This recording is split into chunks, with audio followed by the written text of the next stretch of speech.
Bom dia, irmãs. Hoje nós vamos meditar com base no seguinte tema: a serva de Naamã, quando nossos conselhos abençoam as pessoas. A leitura bíblica está em 2 Reis 5, do 1 ao 9, que diz assim: Ora, Naamã, chefe do exército do rei da Síria, era um grande homem diante do seu senhor e de muito respeito, porque por ele o Senhor dera livramento aos sírios. Era um homem valente, porém leproso. Os sírios, numa das suas investidas, haviam levado presa da terra de Israel uma menina que ficou ao serviço da mulher de Naamã. Disse ele à sua senhora: Oxalá que meu senhor estivesse diante do profeta que está em Samaria, pois este o curaria da sua lepra. Então Naamã foi notificar seu senhor, dizendo: Assim assim falou a menina que é da terra de Israel. Prezadas irmãs, é com muita alegria que mais uma vez reparto com vocês o que o Senhor me ensinou através de sua palavra. Hoje vamos aprender com uma menina, a serva de Naamã. Conforme a palavra, Naamã era um homem importante para a sua nação, devido à sua habilidade na liderança do exército sírio. Naamã tinha prestígio, respeito, mas estava leproso. A lepra era uma doença terrível e que requeria todo um processo em seus cuidados. Podemos observar isso em Levítico 13. Entretanto, Naamã não estava sob essas orientações por não pertencer à nação de Israel. Essa é uma das explicações porque ele não ficou em total isolamento. A outra explicação é de que o tipo de lepra que havia contraído não apresentava risco de contágio. Mas, independente disso, sabemos que Naamã enfrentava uma situação muito desagradável, mesmo sendo um valoroso chefe do exército. Ele sucumbiu diante de uma grave enfermidade. Ao realizar uma investida de guerra contra Israel, trouxe como prisioneira uma menina que ficou a serviço de sua esposa. Em todas as versões que li, o vocábulo dizia menina, ou seja, de pouca idade. Deveria no máximo estar na fase da adolescência. Bem, essa menina no relato bíblico não foi apresentada com uma descrição. Podemos observar uma descrição da pessoa de Naamã, mas não dela. Algumas mulheres na Bíblia foram apresentadas pela sua beleza e personalidade. Como exemplos, temos Abigail e Rebeca. Mas isso não aconteceu com essa pequena serva. Por que será? Vamos meditar um pouco.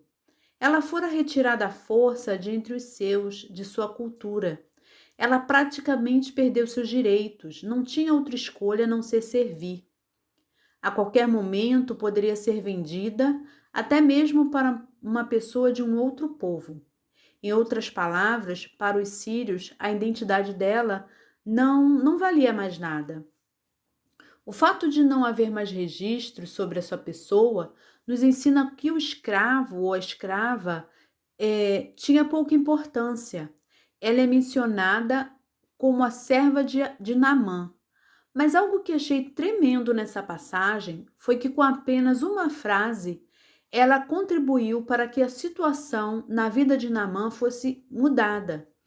No verso 3, relata sua fala, que diz assim: Oxalá que o meu senhor estivesse diante do profeta que está em Samaria, pois este o curaria da sua lepra. Apenas isso, e mais nada. Ela apenas declarou a grandeza de seu Deus. De fato, vemos que essa menina estava em uma situação muito difícil. Muitas coisas lhe foram retiradas, porém algo permaneceu dentro dela, a fé em Deus.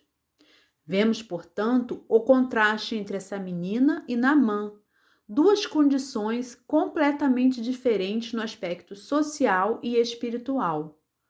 Por um lado, Naamã tinha o prestígio social, mas a sua vida estava marcada pela lepra, que, como sabemos, simbolizava o pecado.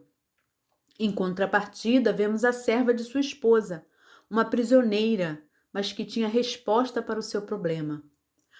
O simples fato dela anunciar a respeito do profeta levou Naamã não só à cura de uma enfermidade, mas inclusive a reconhecer o Senhor como o único e verdadeiro Deus. Vamos ver o verso 15 do mesmo capítulo, que diz assim: Então voltou ao homem de Deus, ele e toda a sua comitiva.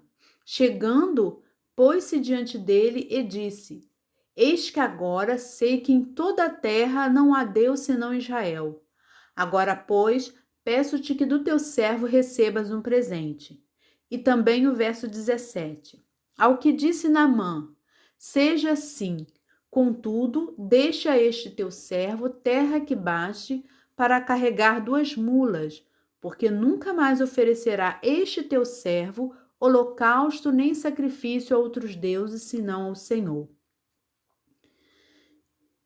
Essa experiência levou a Naamã a reconhecer a Deus como único e verdadeiro Senhor. Ele era um homem poderoso, valoroso e tinha até um certo orgulho, mas toda a situação que ele vivera o levou a compreender Deus como o único Deus, como o único Senhor digno da sua adoração e reverência. Então, o que podemos aprender por meio dessa meditação? Nós entendemos, irmãs, que mesmo estando aos olhos humanos em uma situação desfavorável, podemos testemunhar a respeito do Senhor, independente da circunstância que vivemos. A palavra dele em nossa boca é poderosa, conforme está em Jeremias 23 e 29, que diz: Não é minha palavra como fogo, diz o Senhor, e como um martelo que esmiuça a pedra? O poder, portanto, está na palavra, não em nosso prestígio, estado de conforto ou condição social. Então, quem diria que um homem como Naamã seria abençoado ao ouvir as palavras de uma serva? De acordo com as convenções sociais, isso seria até improvável. Porém, nisso tudo também vemos a soberania do Senhor, que, no controle de toda a história, manifestou a sua graça salvadora por meio de uma pequena serva, e que mesmo em situações de aprisionamento, perseguição e até mesmo provações, o Senhor age para alcançar vidas. Que Deus possa abençoar grandemente a sua vida por meio desta palavra, em nome de Jesus. Amém.